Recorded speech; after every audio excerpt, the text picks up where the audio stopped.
하나님은 우리에게 주시기를 원하신 것이 평안이라고 말씀하십니다. 평안. 이 평안함은 의를 소유함으로써 이르러 올 수 있다고 또 성경은 말씀하고 계십니다. 평안함. 여러분은 이 평안을 누리고 계십니까? 하나님이 주시는 평안. 너희는 마음에 두려워하지 말라. 하나님을 믿으니 또 나를 믿으라. 그리고 마지막에 말씀을 하시죠. 내가 너희에게 나의 평안을 끼치노니 내가 너희에게 주는 평안은 세상이 주는 것과 같지 아니하다.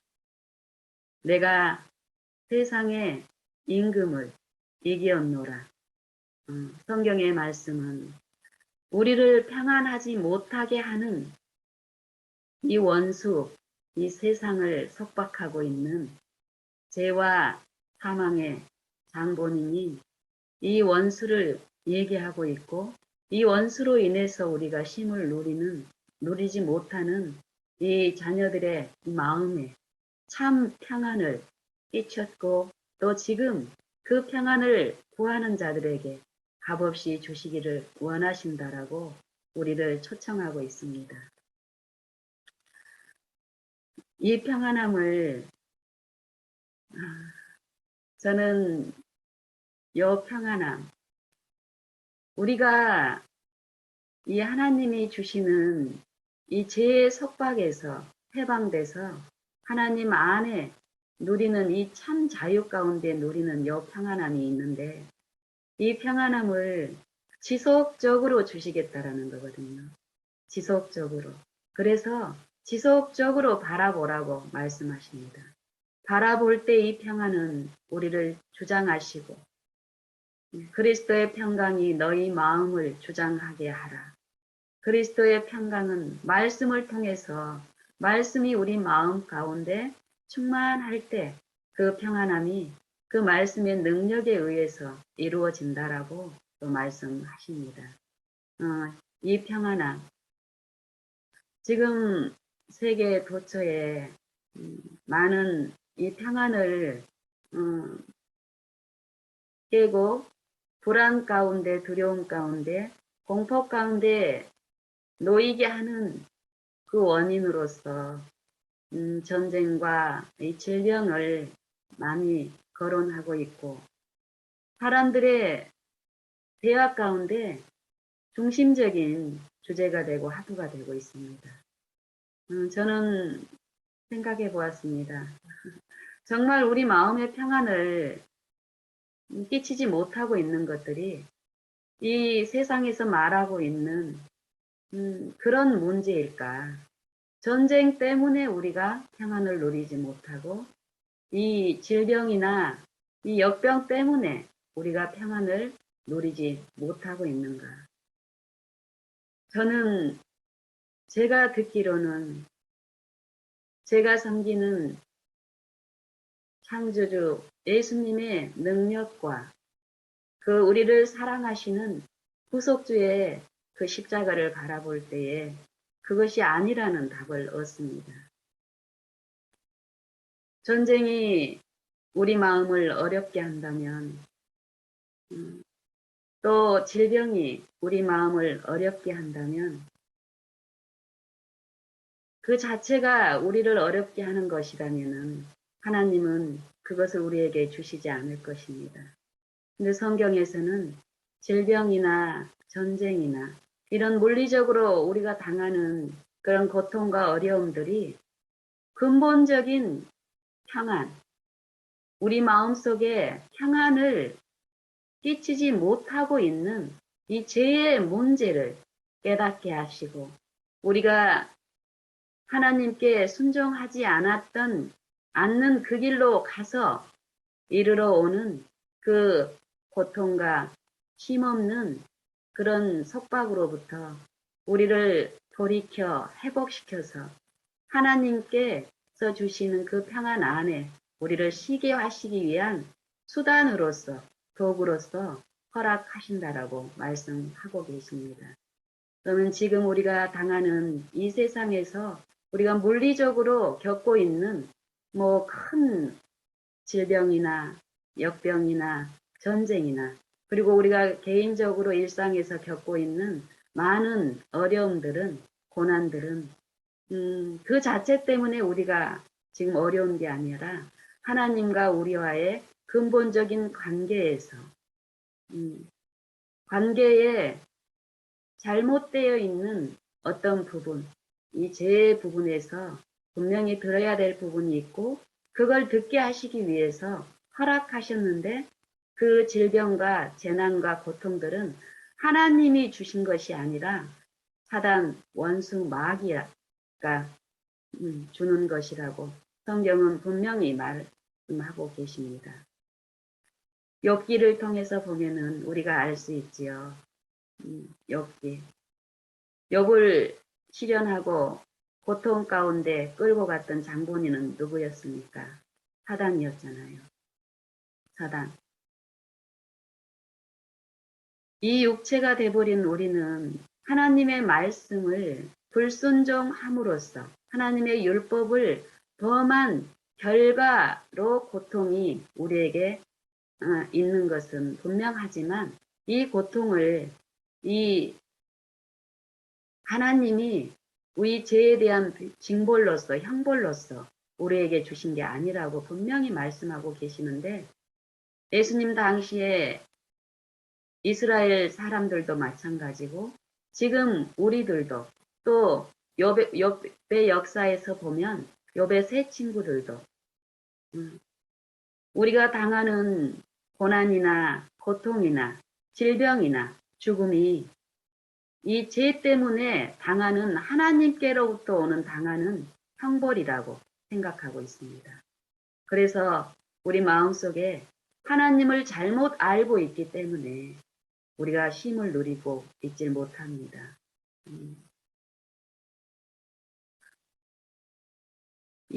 우리가 믿는 하나님은 창조주라는 이 창조주, 우리는 그의 지음을 받은 피조물. 하나님은 우리에게 죄가 돼버리고 하나님을 불순종한 사단의 한 통속이 돼서 사단의 지시하에서 끊임없이 죄를 범하면서 하나님과 원수가 되어 있는 우리를 살리시기 위해서 창조주께서 십자가에 달리셨습니다. 우리가 십자가를 통해서 봤을 때 정말 사단이 우리 마음에 심겨준 그 잘못된 오해, 죄를 지을 수밖에 없는 이 죄인들에게 고통을 주어서 또 죽게 하는 그 형벌을 통해서 하나님의 공의를 잘못 드러내고 있는 이 사단의 이해 가운데서 하나님을 오해하고 있는데 하나님은 욥기에서 보면은 하나님의 그 자비를 그리고 하나님의 그 능력을 나타내시기 위해서 욥의 역사를 우리에게 주셨다고 말씀하십니다. 하나님은 그 고통의 장본인인 사단을 사단에게 시련을 허락을 하죠. 그랬더니 사단이 개입하기 전에는 욥에게는 없던 고통이 또 재난들이 순식간에 이르러 오죠.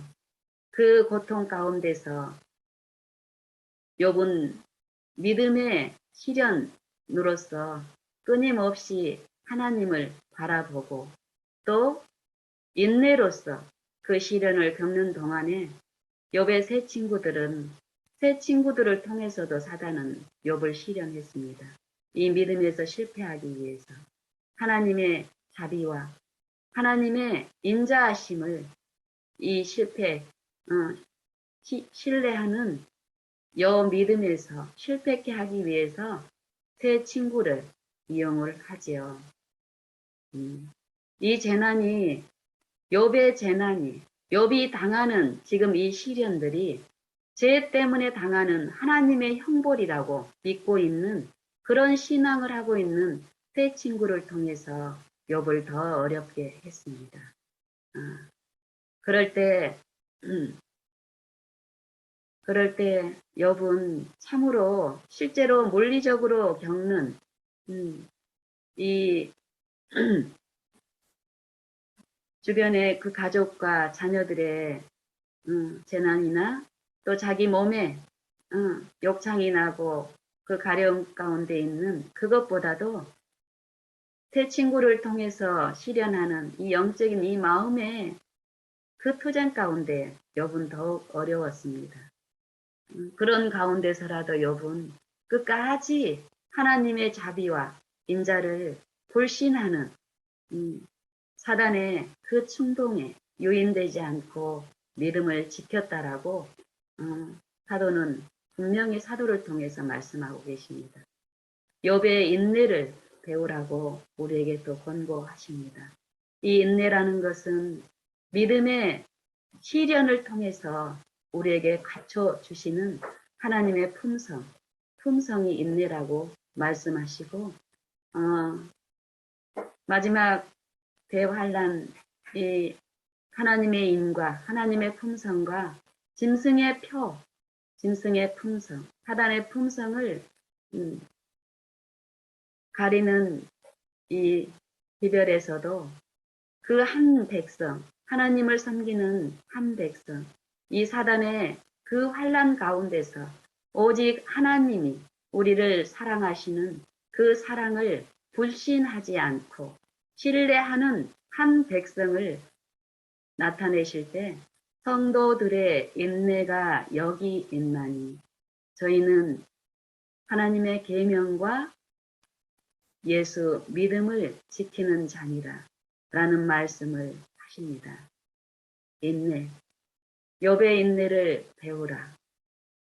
그 인내를 끝까지 하나님을 바라보는 그 시련 가운데 믿음을 버리지 않는 그 욥을 통해서 우리에게 말씀하시기를 하나님은 창조의 능력이 있어서 없는 것을 있는 것으로 부르시고 또 죽은 자를 살리시는 하나님의 그 능력을 욥에게 계시하시고 보여주심으로써 그런 모든 고통, 사단으로부터 이르러 온 그 고통을 하나님의 능력으로 취소하시는 그런 자비를 베푸십니다. 하나님은 믿음을 소유했기 때문에 그것으로 인해서 그 원인으로 축복을 결과로 이루러 오시는 분이 아니라 하나님의 자비는 처음부터 하나님은 어제도 오늘도 영원까지 동일하십니다. 하나님의 자비가 어떤 사람한테만 있고 어떤 사람에게는 없고 이런 게 아니라 십자가를 통해서 말씀하시는 하나님의 품성은 영원 전부터 영원 후까지 인자하시고 자비가 풍성하시고 긍휼이 풍성하신 하나님이라고 말씀하고 계시고 그 인자하심을 믿고 그것을 오해하는 사단의 유혹 가운데서 사단과 함께 사단의 길에 감으로써 사단으로부터 오는 그 질병 가운데서 신앙을 할 때에 우리는 하나님을 신뢰함으로써 하나님께서 주시는 그 평안을 내가 선택한 사단 안에서 그 힘을 누릴 수 없다라고 성경은 말씀하고 계십니다. 저는 하나님을 바라보는 것, 요 바라보는 일이 참 필요하다는 것을 가면 갈수록 배웁니다. 제가 예전에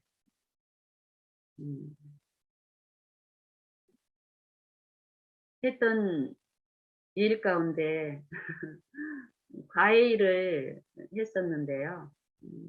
제가 그 과외를 이렇게 할 때 겪었던 어떤 일들이 자주 이제 떠오르는데요. 저는 이제 음, 이 경상북도에 살고 있습니다. 경상북도의 그 인접 지역에 이렇게 살고 있는데, 칠곡이라는 곳에 살고 있는데, 이 칠곡에는 시골입니다.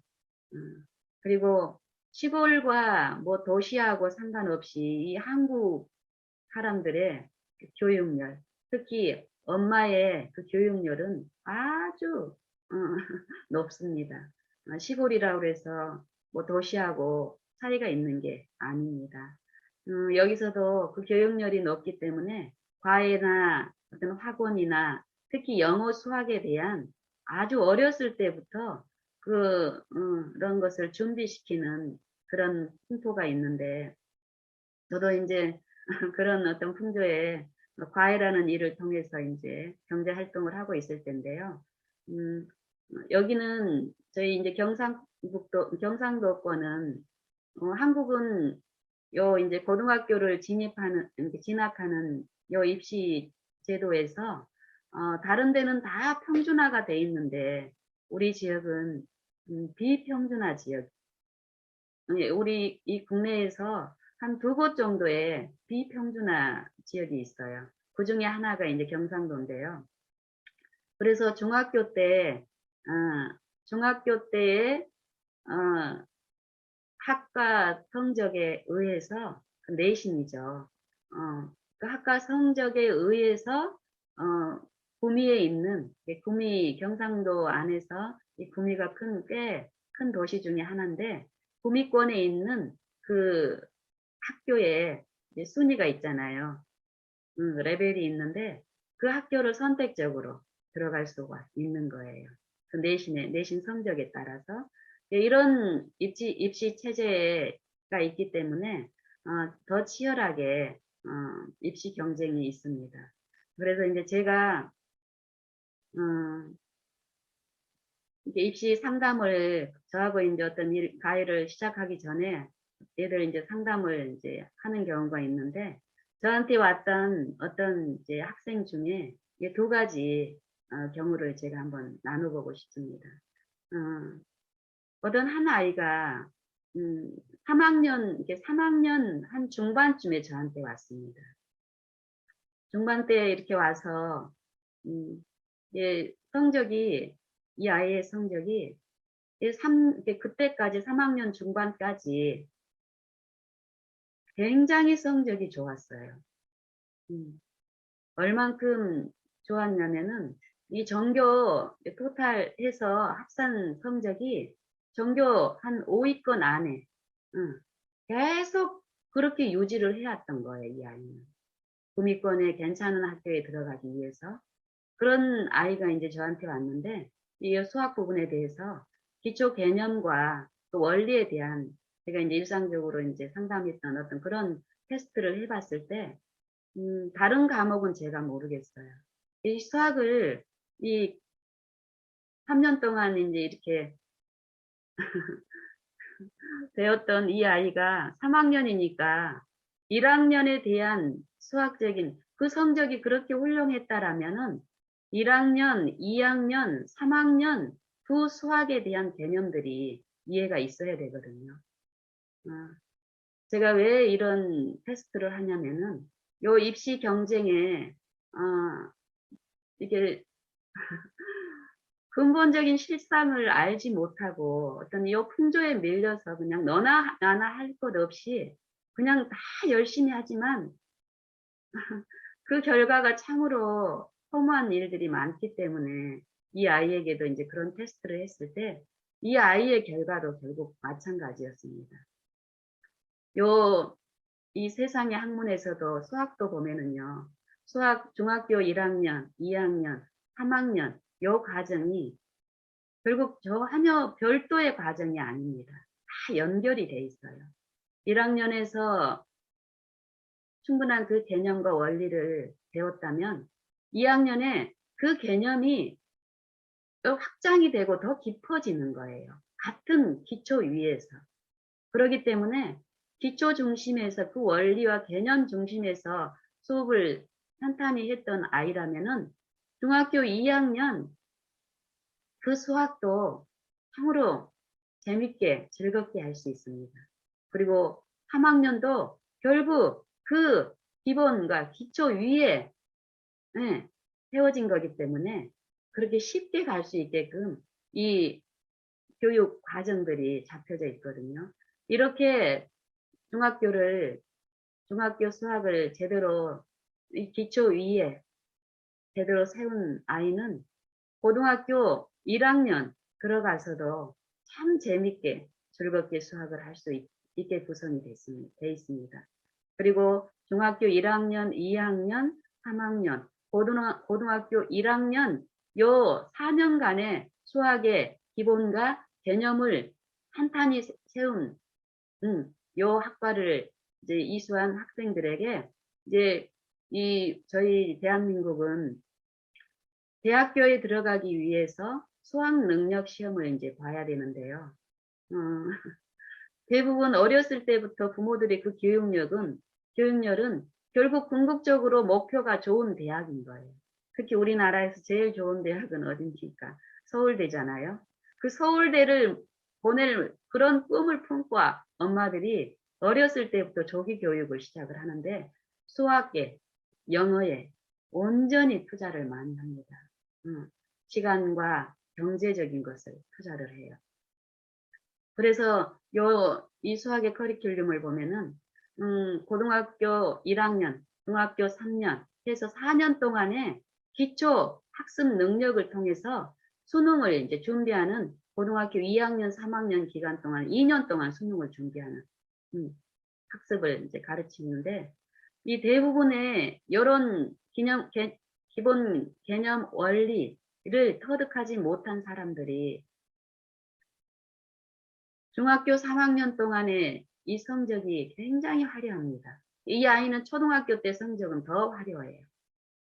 그리고 중학교 성적도 화려했는데 고등학교 1학년 때 가면 같은 원리와 기초인데도 중학교 3학년 때 3년 동안 그 결과하고 고등학교 1학년 때 수학한 그 결과가 너무나 차이가 나는 거예요. 그 이유가 기본 개념 원리로 학습을 하지 않고 특히 시골 같은 경우는 입시 학원들이 많습니다. 과외 선생님들도 많고요. 근데 그 선생님들이 이 수능에 대한 기본 틀을 원리와 개념을 이해하지 못하고 가르치는 선생님들이 또 있습니다. 그래서 그런 학원이나 선생님들은 쉽게 결과를 내기 위한 방법으로 문제를 많이 풀립니다. 문제를. 그러니까 특히 이제 중학교에서 기출되는 기출 문제들은 거의 비슷비슷해요. 그리고 중학교에서는 그런 개념을 요하는 문제들을 그런 교육을 실상 치르지 않기 때문에 문제만 많이 그 비슷한 그때 그 시험의 범위 내에서 그 비슷한 개념 원리하고 연결된 문제들을 많이 반복적으로 풀려주면 그만큼 수고를 많이 한 아이들은 좋은 결과를 얻게 됩니다. 이런 교육에 길들여진 사람이 고등학교 1학년 가서도 문제를 많이 풀어서 시간을 많이 투자를 해서 좋은 결과를 얻으려고 했을 때 거의 99%가 실패합니다. 100%가 실패합니다. 기본 원리에 대한 이해가 없는 상태에서. 근데 제가 경험했던 두 아이 중에 하나는 고등학교 들어가기 직전에 자기의 그 문제점을 이제 인식을 하고 개념 원리 중심으로 이렇게 이제 수업을 하는 경우가 있었고 또 고등학교 1학년 들어가서 1학기 중간고사 시험하고 기말고사 두 시험을 치르고 나서 참담한 결과를 맛본 학생하고 학부모가 저를 찾아온 적이 있었어요. 근데 이 아이는 제가 방금 전에 말했던 이 아이보다 더 성적이 화려했더라고요. 거의 3년 내내, 중학교 3년 내내, 거의 1, 2권을 다퉜던 그런 화려한 성적의 소유였었어요. 그런 아이가 고등학교 들어갔는데 그 같은 방법으로 열심히 공부를 했는데 1학년 수학 시험을 1학년 그 1학기 중간고사 시험을 치렀더니 수학 성적이 50점 안팎으로 나온 거예요. 제 기억이 정확하게 그렇지만 한 60점대, 50점대 요 사이에. 그래서 이제 부모들도 이 아이도 충격이었어요. 그래서 그 결과를 인정을 하지 않고 이 경우는 이 엄마 부모들도 뭔가 어떤 처음이고 이런 어떤 실수가 있었던지 이러니까 너는 잘 할 수 있으니까 더 열심히 해보자. 이래서 기말고사 시험을 또 치른 거예요. 또 같이 더 열심히 이제 준비를 했죠. 근데 기말고사 시험은 중간고사 시험보다 더 떨어진 거예요. 그래서 이제 두 번 요 결과를 이제 두 번 이런 것을 경험을 하고 나서는 근본적으로 어떤 문제가 있다라는 걸 이제 아는데 그 문제를 그냥 단지 가해 이제 수업을 좀 꽤 괜찮은 어떤 입시 꽤 괜찮은 입시 시설 이런 식으로 거기 들어가면 어떤 내가 모르는 어떤 쪽집게 어떤 스킬이 요런 어떤 마음을 가지고 온 거예요. 본인들의 근본적인 잘못을 깨닫지 못하고. 그래서 이제 제가 이 아이에게 똑같은 이제 테스트를 한번 해봤어요. 중학교 1학년, 2학년, 3학년에 있는데 이런 경우는 1학년 때 것을 테스트할 필요가 없습니다. 바로 고등학교 1학년 거하고 중학교 3학년 이 수학의 내용은 아주 비슷해요. 이 목차나 내용이 비슷해요. 그렇기 때문에 3학년 것을 테스트를 이렇게 어떤 기본 개념과 원리를 이렇게 물었을 때 대답을 잘하는 아이들은 실패할 수가 없습니다. 어떤 노력의 부족에서 성실성의 부족에서 어떤 원하는 어떤 그 결과는 얻을 수 없을 수는 있겠지만 근본적인 문제에서는 문제가 없습니다. 근데 이 아이에게 중학교 3학년 때의 내용, 요 목차만 1학기 때 배웠던 이 목차만 좀 기억을 해볼래? 이렇게 요구했는데도 자기가 뭘 배웠는지도 기억을 못해요. 성적이 그렇게 좋았는데. 결국 이 목차가 모든 책에서는 제목이 있고 그 제목 안에 들어가면 이 책의 구성을 나타내는 큰 제목들이 나타납니다. 특히 수학은 이 제목 안에 개념과 그 원리들이 다 나타나 있고 중학교 1학년, 2학년, 3학년 그 1학기에 보면은 2학기는 2학기대로 1학기는 1학기대로 이 목차 보면은 3년 동안 목차가 다 똑같아요. 약간 어떤 말의 표현이 좀 다를 뿐이지 그 구성의 목차는 똑같거든요. 근데 같은 개념과 같은 원리를 같은 기초를 3년 동안 탄탄히 하는 그런 체제로 구성이 되어 있는 거예요. 이 수학 과정이. 그래서 그 원리를 터득한 사람은 고등학교 1학년 때도 그 터득한 그 개념들을 중심으로 문제 중심으로 출제가 되는 게 아니라 개념들이 이제 어때요? 중학교는 1단원을 배우면 1단원의 개념, 그 한 개념에 해당된 문제만 나와요. 그리고 2단원을 배우면 2단원에 해당된 문제만 나오는 거예요. 그래서 개념을 모르더라도 문제를 많이 풀면은 좋은 성적을 거둘 수 있어요.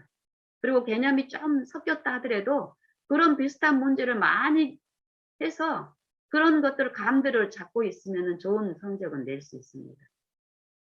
그런데 고등학교 1학년 내용은 같은 내용이지만 철저하게 문제 중심으로 한 게 아니라 개념을 엮어가지고 1단원의 내용하고 2단원의 내용을 조인하고 2단원의 내용과 4단원의 내용을 조인한 이 개념 융합된 문제들이 나오고 수능이 그런 식으로 출제가 되거든요.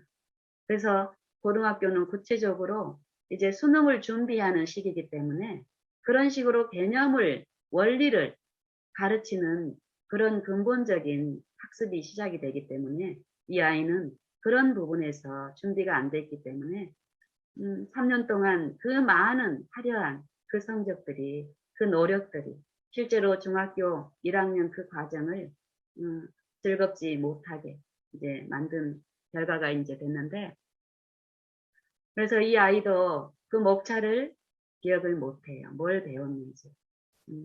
그리고 이제 가장 이 수학에서 핵심은 이제 함수인데요.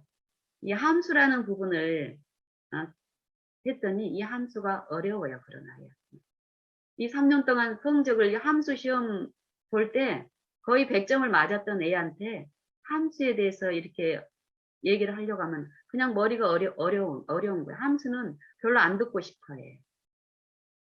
이게 수학에 대한 개념을 이렇게 알게 되면, 원리를 알게 되면 함수가 가장 재밌고 쉬워야 되거든요. 그리고 함수를 통해서, 많은 문제들이 더 해결이 되고, 또 이렇게 이제 할 수 있는 건데, 기본 개념이 갖춰져 있지 않기 때문에 함수에 대한 답도, 원리도, 할 수가 없었어요. 그래서 이제 이 아이의 경우는 제가 이제 근본적인 어떤 이런 입시 체제와 어떤 문제점을 이제 얘기를 하고 상담을 이제 하는 것, 이제 이런 시간을 보냈고, 이 아이는 저하고,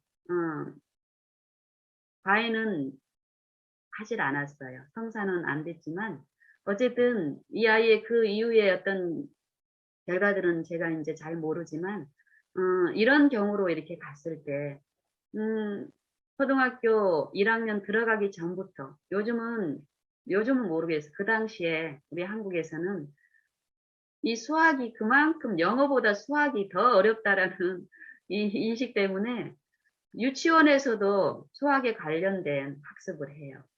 그때는 이제 학습적으로 하는 게 아니라 놀이식이나 이야기식으로 이제 어쨌든 이 수학에 대해서 아주 어렸을 때부터 시작을 하고 초등학교 6년 또 중학교 3년 고등학교 3년 이렇게 정말 이 시간과 이 돈을 노력을 투자를 했는데 어떤 일이 있냐면 대부분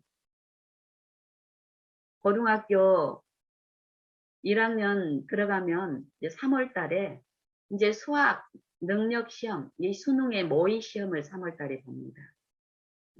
그 3월 달 그 모의 시험을 보고 대부분의 아이들이, 이 학생들이 수학을 포기하게 돼요. 외형적으로 포기한 게 아니라 마음에서 포기하게 돼요.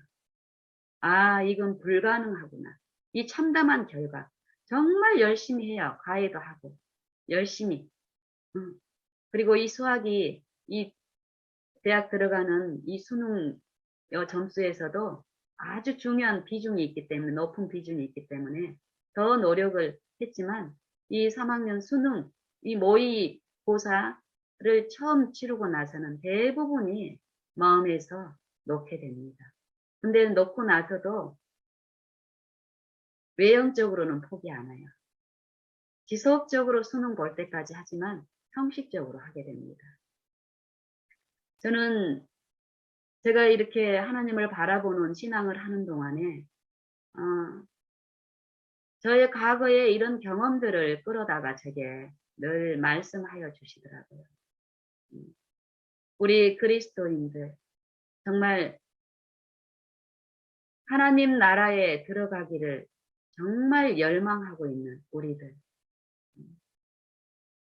하나님의 복음의 그 능력에 참여하기를 정말 원하는 우리들에게 우리들의 실상을 또 나의 실상을 그렇게 열망하고 원하여 신앙을 지금 매일 하고 있는 우리들에게 요 일상의 이 소재를 끌어다가 제게 말씀해 주시는 거예요. 우리의 문제점들을. 정말 요 세상 학문에서도 보면은 이 학문에서 요구하는 이 근본적인 그 원리와 개념을 우리가 이해하고 그 기본 원리와 개념에 입각해서 학습이 이루어진다면 그 목적도 반드시 이루어지는 이 세상 학문의 경우처럼 특히 이 영생의 부분에 대해서 또 교사가 이 영생이신 하나님, 창조주이신 하나님의 능력이 풍성한 그런 교육이 실제로 우리 안에서 이루어지고 있다라고 말씀하시는데 정말 그런 능력이신 성령을 통해서 우리의 일상 가운데 우리의 실패나 또 고난이나 어떤 여러 우리의 일상의 그 소재들을 통해서 우리 마음에 가르치시는 그 교사가 있는데 이 교사의 음성을 이 성경에서 말씀하시는 기본 정신과 사상, 창조주 되시는 하나님의 그 긍휼과 자비와 능력, 이 능력에 대한 이해가 이 사단에 의해서 철저히 흑암, 사망이 되어버린 잘못된 이해에서 정말 돌이켜서 그 이해 안에서 자라가라 이 축복의 기별이 있고 그 축복이 지금 베풀어주고 있는데 우리가 정말 그분께 성령께 우리를 굴복하고 성령을 통해서 듣질 않는다면 우리는 정말 이 세상의 경우처럼 이 세상의 초동 학문이 되어버린다라고 또 성령은 말씀하고 계시는데 우리는 그런 것을 이 바라보는 중에 하나님의 성령을 통해서 우리 자신들의 실상이 비춰질 때 우리는 기고만장할 수 없더라고요.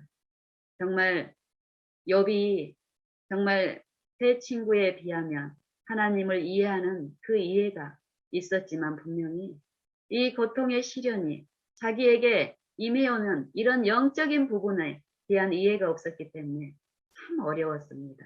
힘이 없었고 그런 욥에게 하나님이 창조주를 계시해 주시죠.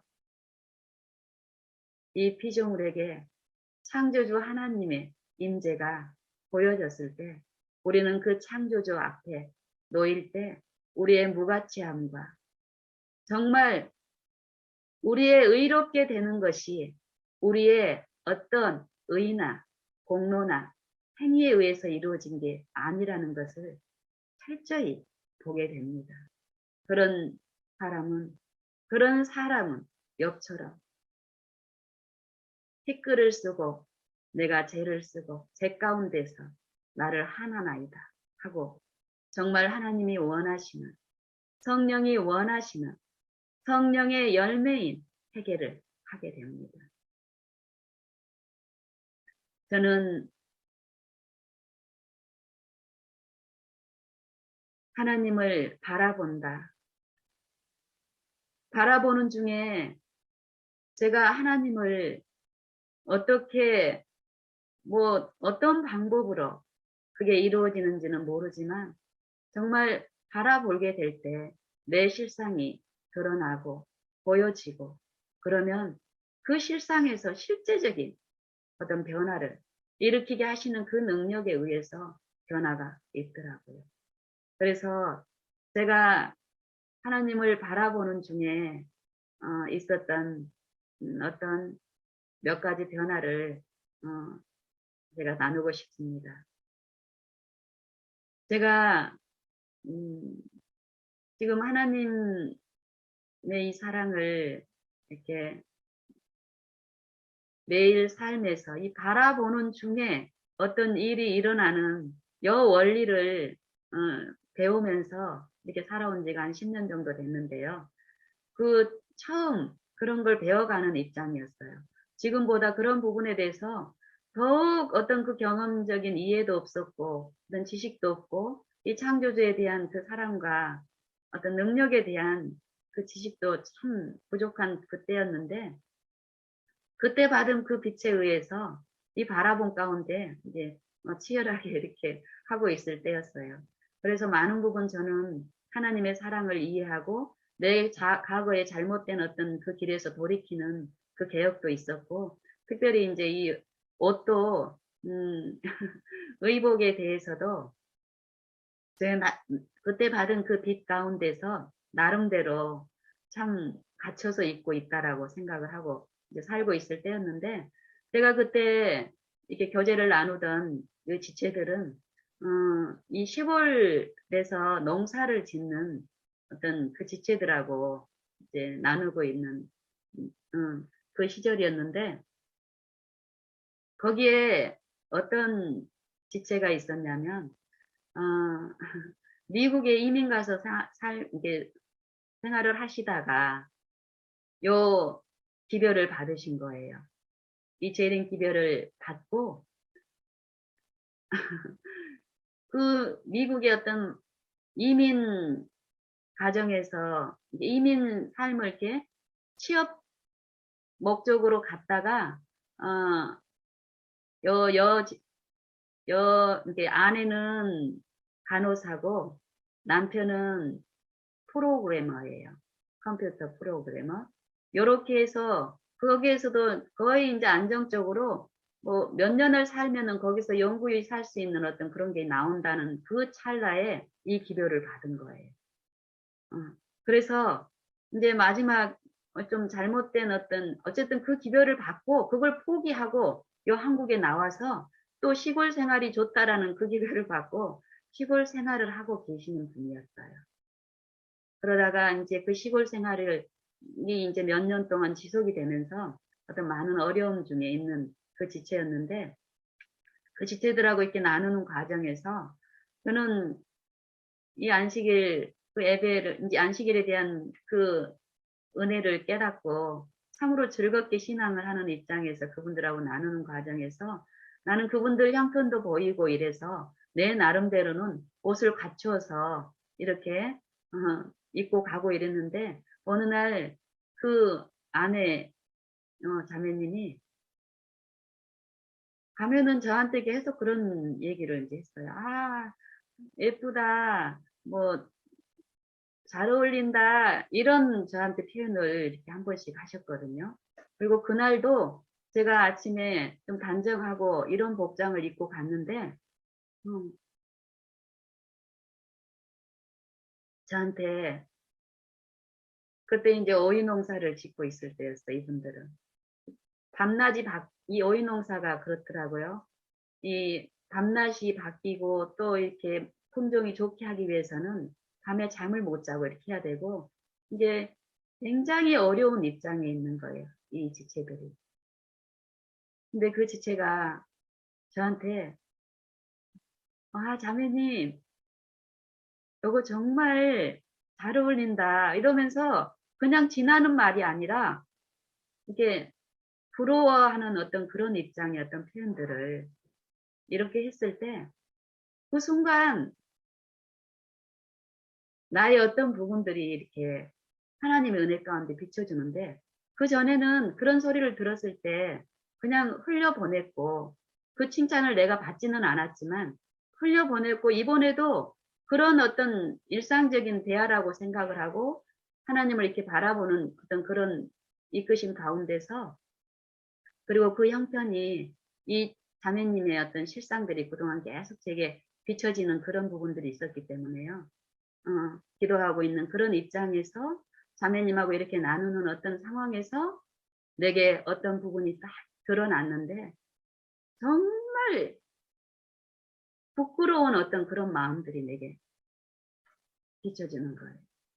그러면서 내가 보지 못했던 내 동기가 뭐냐면은, 내가 괜찮은 옷을 가려서 또 다른 사람들한테 농사 짓는 분들에게 그런 어려운 형편에 있는 분에게 시험을 주지 않을 복장을 내가 아침에, 그날 그 복장도 마찬가지예요. 좀 화려하지 않고 액세서리가 없고 이런 것들 중에서 내가 골라 입었지만 결국 내 마음속에 나의 중심의 동기에 있던 어떤 부분들이 딱 드러나는데, 정말 내가 그 전에 이분들의 입장을, 이분들의 시험 받지 않게 했던 그것들이, 그것들 이면에 더 깊숙한 어떤 부분들이 보여졌을 때 정말 이 부끄럽고 이 수치감이 그냥 우리가 느끼는 그게 아니라 내 마음에 인정이 되게끔 보여졌어요. 그러면서 내가 마음속에서 하나님 앞에 엎드리는 일이 있었고, 그때부터 철저하게 이 의복 개혁이 일어났습니다. 그전에는 제가 이 옷장에 참으로 옷이 많았습니다. 옷이 많았는데 별로 입을 것이 없었어요. 안식일마다 그 많은 옷 중에서 좀 괜찮은 옷을 골라요. 이게 단정하고 다른 사람한테 시험을 주지 않는 입을 만한 옷이 거의 별로 없었거든요. 근데 그날 그런 일을 통해서 하나님이 내 실상을 보여주시고 그 보여주신 그 실상을 통해서 내 마음에 이르러오는 그 하나님이 주신 그 은혜 안에서 이런 일들이 일어났을 때 정말 버려도 끝이 없는 거예요. 그 옷을 계속 우리 집안에 있는 옷들을 이것도 또 이것도 내게 이런 어떤 분별 가운데서 우리 집안에 있는 옷들을 계속 구제하는 쪽으로 이렇게 보내는 그런 일들이 일어났습니다.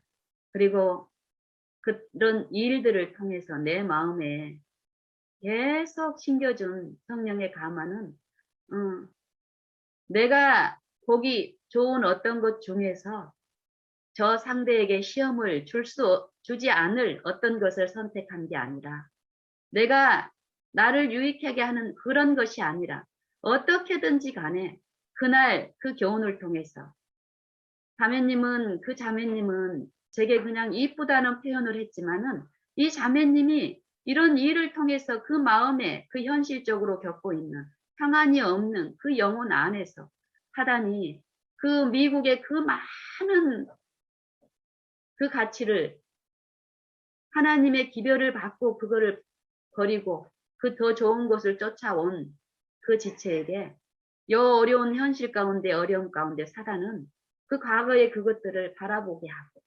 후회하게 하고 그런 어려움 가운데 있는 지체에게 내 의복이 시험을 가중시킨 거예요. 그런 부분들을 내게 보여주셨을 때 절대 앞으로는 그러고 싶지 않다라는 나의 어떠함 때문에 무지함 때문에 남들이 겪을 어떤 그런 부분들이 영혼의 영적인 어떤 그런 고통들이 이해가 되면서 이 의복 개혁을 하는 동안에 계속 그 말씀을 해주시는 거예요. 그리고 요 일을 정말 즐거움으로 하게 하셨어요. 그래서 버리고 그래서 이 옷장 안에는 옷들이 거의 없고 하지만은 거의 없는데도 어때요? 예전에는 그렇게 많은데도 입을 것이 없었는데 마땅히 지금은 그때에 비하면 거의 없는데도 입을 것이 많아요. 사실 우리가 한 계절에 입는 옷은 그렇게 많지가 않더라고요. 이런 이 하나님이 주시는 이 우리에게 주시는 이 축복의 원리 이런 것들을 매일 일상에서 이렇게 나누게 하시고 터득하게 하면서 참 이 의복 개혁을 통해서도 정말 이 하나님이 우리에게 주시기를 원하는 것이 무엇이라는 것을 실제적으로 체험하게 하셨습니다. 그리고 어떤 경우든지 간에 이 나타나는 이런 것들로 인해서 나를 나타나는 어떤 것들로 인해서 하나님을 드러내려고 하는 이 잘못된 나의 사고들, 사상들을 철저히 또 가르치시면서 씻기시고 이러는 가운데 저는 지금까지도 내가 초라해 보일지언정 나 때문에 상대가 시험을 받지 않고 상대나 내가 하나님이 주시는 그 유익 속에서 안전할 수 있고 축복이 있다면 나는 그 길을 택하고 싶습니다. 더욱 이런 마음입니다. 그리고 이 염색도 마찬가지입니다. 머리의 염색도 저는 머리에 일찍 머리가 이렇게 하얗게 새면서 특히 가해하고 이럴 때 이 염색을 하고 나면 이 마음이 이, 이 감정적으로 얼마나 뿌듯하고 좋은지 몰라요. 그리고 흰머리를 봤을 때는 굉장히 또 감정적으로 실추가 되고 이런 이 신앙 이렇게 이런 신앙의 잘못된 힘없는 삶을 살다가 어느 날 또 요 의복처럼 어떤 일상의 어떤 소소한 그 상황에서 하나님의 앞에서 내 모습을 비추시고 또 하나님이 내게 주시는 이 나타난 것으로 말미암은 게 아니라 하나님께로부터 이르러 오는 이 의에 대한 요 축복을 깨우치시면서 요 염색의 부분에 대해서도 말씀하신 게 있어서 시도하는 과정에서 한 몇 번의 어떤 이제 시험이 있었는데 몇 번 실패한 일도 있었고 근데 이 지금은 요것이 정말 하나님 안에서 이루어졌을 때 요게 너무 좋습니다.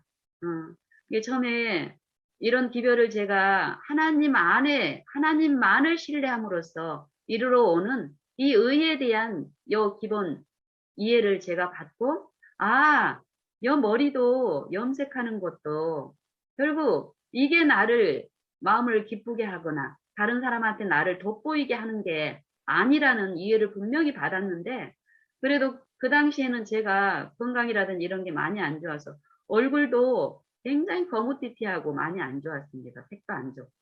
그런데 내가 머리까지 이렇게 하얗게 세고 하면은 다른 사람들이 나를 어떻게 볼까 이런 마음들이 내한테 있었던 거예요.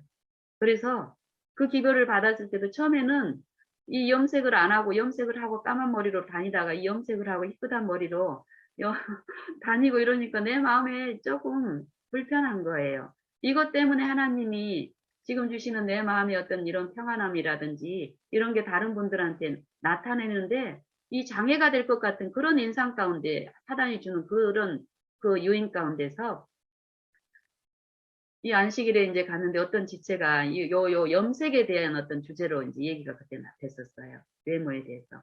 그래서 이제 얘기를 하길래 내가 이제 뭐 이렇게 염색을 해야 되는데, 나이 많은 사람들이 하얗게 다니는 것은 괜찮지만, 그래도 젊은 사람들이 머리를 하얗게 하고 다니는 거는 이렇게 보기 흉하다. 이런 얘기를 이제 나누시는 거예요. 그래서 제가 이제 제가 저를 잘 아는 어떤 분께 저 같은 경우도 그러면은 이렇게 그 나이 연령대에 속하냐고 이렇게 물은 거예요. 그랬더니 그 자매님이 저한테 그렇죠. 자매님 같은 나이에서는 당연히 머리 하얗게 하고 다니면 다른 분들한테 보기 흉하죠. 이런 이제 말씀을 하시는 거예요. 그래서 제가 그 말을 어떻게 받았을까요? 아멘 하고 받았습니다.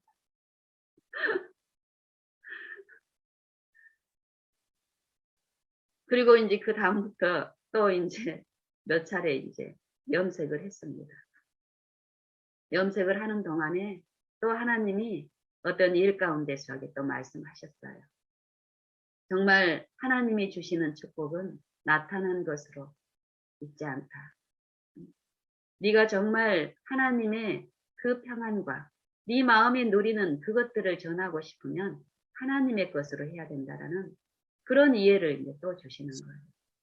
그랬을 때 또 깊이 묵상하고 듣는 가운데서 또 다시 이제 염색하는 걸 또 시도를, 염색을 이제 안 하는, 그걸 이제 시도를 하는 과정에서 이번에는 저희가 아파트에 사는데 저희 이제 아파트에는 청소하는 분이 계시잖아요. 청소하는 분하고도 이제 이렇게, 친밀하게 이렇게 지내는데 그분이 이제 이게 까만 머리를 이렇게 보다가 제가 이제 지속적으로 이게 하얀 머리로 이렇게 다니니까 이제 나를 이제 위해주는 말로 그리고 이제 또 친밀하니까 이제 직접적으로는 이제 말을 안 하시고 농담식으로 이렇게 부드럽게 이제 얘기를 하는 거예요. 우리 딸하고 그때 이제 같이 외출을 하고 있는데 그분께서 야, 너희 엄마 할머니다, 할머니. 이런 얘기를 하는 거예요. 근데 그때는 내가 마음에 여 부분에 대한 유익을 확실하게 얻고 그런 시험 가운데서 어, 이게 자지되지 않게끔 그런 마음의 상태였기 때문에 그런 걸로 이제 사단은 내 마음에 어떤 이렇게 충격을 주려고 했겠지만은 그때 이제 그 말을 농담식으로 이렇게 가볍게 하셨잖아요. 그래서 이제 그때도 그분을 내 마음에 어떤 그 말로 인해서 마음에 어떤 상처가 있다면은 어떤 친밀한 대화가 안 됐을 거예요. 그때 내 마음에서 자연스럽게 흘러나가는 것은 할머니라면 할머니로 살아야죠. 이러고 이제, 그러고 이제 또 다른 어떤 대화들을 나누고, 하나님의 어떤 창조주의 그 축복에 대해서 이렇게 나누고, 그리고 이제 몇 차례 이분이 또 나한테 그런 얘기를 이제 하시더라고요. 그리고 이랬을 때 그 일로도 그냥 지나가는 게 아니라 지속적으로 내 바라봄이 하나님이 됐을 때는요, 요 일을 통해서 더 깊은 어떤 이해를 주십니다. 하나님이 주시는 축복이 어떻다라는 것을 내가 이해를 했을 때, 하나님만을 신뢰함으로써 우리에게 이르러 오는 그 힘이 또 내게 만져지고 했을 때는 정말 요 흰머리 때문에 세상 사람들은 덕후 청소부 아주머니도 어떻습니까? 이 머리를 하얗게 하고 이러면은 이 사람들 앞에 낯이 없는 거예요. 내가 힘이 없는 거예요. 그래서 요 염색을 좀 까맣게 해야 내가 젊은 느낌이 들고 요게 이제 세상에서 오는 어떤 축복이라고 생각을 하고 그 이기를 사용을 해야 된다라고 권하지만 하나님이 제게 말씀하시는 건 그게 아니더라고요. 그리고 이제 그분하고도 지금 몇 년 동안 계속 이런 이제 관계 속에서 일상에서 이렇게 이제 만나는 일들을 통한데 지금은 그런 얘기를 안 합니다. 그리고 어떤 이 세상에 대한 이치라든지 이런 부분에서도 저를 이제 그동안 꾸준히 이제 지켜보는 어떤 그 부분에서 본인들이 생각하는 것들처럼 이 염색을 안 하면은 힘이 없고 남한테 밉보이고 이러는데 제 삶을 이렇게 지켜봤을 때는 그분들도 잠깐 보면은 제 인상이라든지 어떤 그런 것 때문에 그럴 수 있어서 제게 유익되게끔 그런 언급을 하시지만 지속적으로 봤을 때는 그게 아니라는 것을 그분들도 음, 알기 때문에 저한테 그런 말씀은 안 하고 뭐 제가 세상에서 주는 인상처럼 염색도 안 하고 할머니고 또 외관상 뭐 초라해 보이니 좀 무식하고 이렇게 무시하고 이러질 않더라고요. 어, 그런 것처럼 제가 일상에서 하나님을 바라봄으로써 이르러 오는 이 진리의 원칙은 하나님 것으로 이루어져야 된다라는 것입니다. 그랬을 때 우리 안에 참 쉼과 평안이 하나님으로부터 주어진다라는 것이고 그 쉼이 우리가 만져지고 목격이 되고 이루어졌을 때 우리는 그 쉼을 주는 그 존재를 더욱 바라보고 앙망하게 되는 이 원리를 이 복음은 말씀하고 계시더라고요. 그래서 저는 지금 이 하얀 머리를 처음에는 이 하얀 머리를 보고 저도 시험 받았고 지금 이 문명의 이기가 우리를 축복하고 복준다라는 이 세상의 지식 가운데 있는 어떤 분을 통해서 그런 어떤 시험들을 받았지만 나중에는 제가 이 부분에 대해서 전혀 그런 시험이 없는 상태로 이렇게 삶을 살았을 어떤 중에 저희 같은 아파트에 있는 아주 예쁜 이제 얼굴도 예쁘고 이러신 어떤 젊은 분이 저를 보더니 어느 한날은 그러는 거예요. 아, 원지 엄마, 머리를 그렇게 염색 안 하고 이렇게 해도 참 고상하니 예쁘네. 이런 말을 이제 지나는 말로 이렇게 하시더라고요. 그래서 내가 하나님의 어떤 것을 취할 때 정말 그 신뢰함 안에서 그분이 주시는 그 지식 안에서 내가 시험받지 않고 내가 하나님 안에서 쉬고 있는 어떤 모습이 비춰졌을 때는, 하나님이 주신 어떤 그런 그 빛 가운데서 그분도 나를 그렇게 실제로 내가 막 예쁘고 이런 뭐, 상황은 아니죠. 그지만 그 사람이 그분이 그런 표현을 했다는 것은 내가 이 흰머리로 지금 멋있게 됐다라는 그런 게 아니라는 것입니다. 저는 그런 또 이해도 그런 이해로 받지도 않았고요. 네, 그런 것처럼 저도 옛날에는 제 피부가 거무튀튀하고 그러나 거기에다 머리까지 희끗희끗하고 이러면 하나님의 말씀이 어떻게 능력 있게 전달이 되고 선포가 되겠냐. 그래서 좀 좋은 옷을 입어야 되고 또 좋은 어떤 문명의 이기를 사용해서라도 하나님의 진리가 훼손되지 않게 하는 이런 방편을 추구를 했던 사람이 가면 갈수록 저는 오직 하나님만, 오직 예수만 앙망하게 됩니다. 정말 그런 삶을 살았을 때 실제로 내 삶은 더 내 마음은 더 힘이 더 커지고 또 내 삶은 더 윤택해지고 또 나를 통해서 감화를 받는 분들의 어떤 이 하나님에 대한 이해라는 이 부분에서 바라봤을 때 더 효과가 큽니다. 그래서 저는 더욱 내가 가진 어떠한 것을 신뢰하는 것보다는 오직 하나님만 더 바라보고 내 모든 어려움 가운데서 하나님만 부르짖습니다. 이 바라본다고 해서 이 영적인 이해가 아직 이 사단의 흑암 가운데서 하나님을 아는 이해에 불신의 세력에 잡혀 붙들려 있는 이런 부분이 있는 가운데서 하나님을 바라보는 일은 쉽지 않습니다. 어떤 경우는 이해가 분명하게 들려서 그 쉼 가운데 즐거움으로 이 인내하면서 그 투쟁을 할 수도 있지만 그렇지 않은 경우는 정말 어려운 어떤 이 믿음의 시련 가운데서 하나님을 듣고 싶어서 부르짖는 그 투쟁의 시간들도 있습니다. 하지만 그것을 사단이 주는 그 유인 가운데서 속살거림 안에서 하나님을 그 자비를 죄 때문에 네가 지금 당하고 있는 것이야 라는 그런 흑암에 빛이 계속 나를 어렵게 하고 할지라도 하나님의 말씀만을 붙들고 하나님의 인자하심과 긍휼하심만을 바라고 계속 하나님께 부르짖고 잠잠히 더 기다리고 기다릴 때요. 그 평안이 하나님께로부터 이르러 옵니다.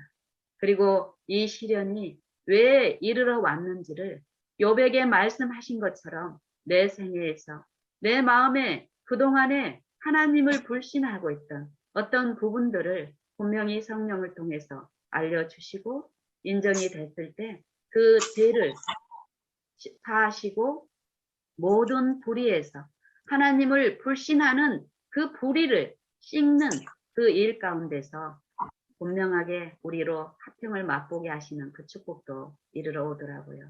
그래서 우리 모두 다 그런 하나님을 우리가 부르고 있고 모시고 있습니다. 참으로 우리의 삶 속에서 실제적인 우리의 개인의 구주로서 예수님을 창조주로서 높이며 피조물이면서 또 죄로 인해서 그 영광에서 사망이 되어 있는 우리를 인정하고 창조주 예수님의 사랑과 그 능력으로 베푸시는 그 구원에 참여케 하기 위해서 우리의 성령으로 예수님께서 성령으로 우리 마음에 끊임없이 호소하고 부르시고 두드리고 계시는 이 마음의 문에서 우리가 활짝 열고 받아들이는 그런 일들이 더 많이 이루어지기를 바랍니다.